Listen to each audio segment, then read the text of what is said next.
All right, I'm Dr. Mark Lomax, and I'm from Columbus, Ohio, and I'm a drummer and composer.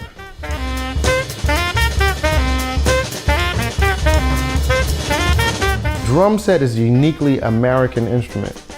After the Civil War, you know, people went on the battlefields and there were these drums. They're picking up cornets, they're picking up, you know, the marching instruments.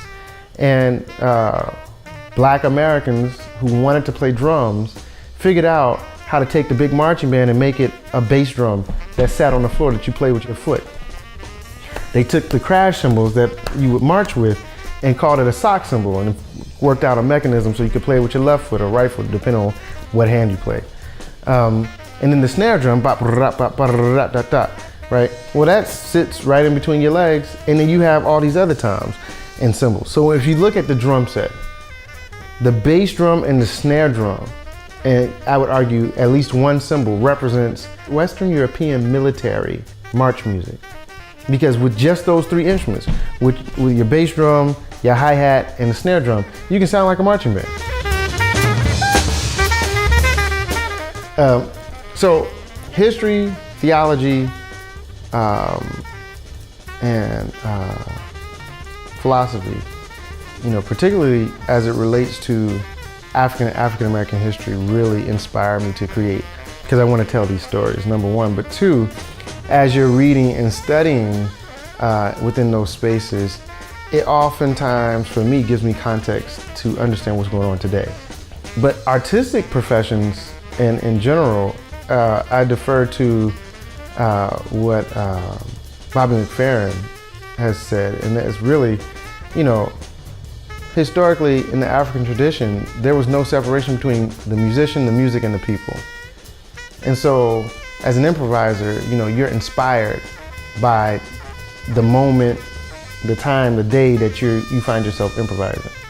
You know, Cecil Taylor, the great improvising pianist, said, you know, you don't wake up and think about form, you know, in terms of a compositional structure. The day gives you form. You wake up in the morning, maybe. And from that time until it's dark, or when you get tired, your day happens. And then when you look back at it, you see that this form was created organically.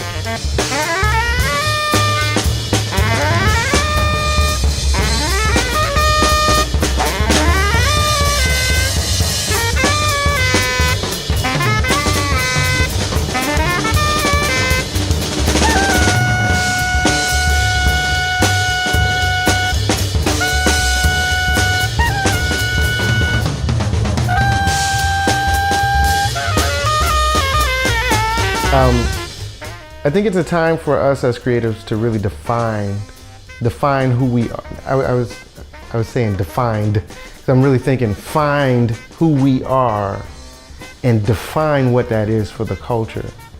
Because without us, the world dies.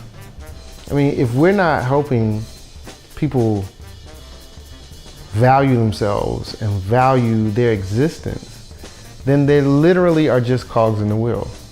They're literally just little dots in the matrix that are making economies move.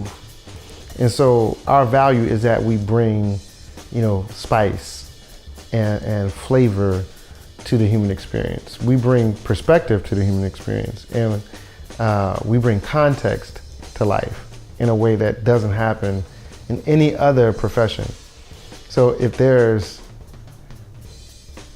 any kind of overarching ideal to that construct of a creative, is that we're needed now more than ever. And so, as a friend of mine, Scott Woods, always says, it's time for us to create harder.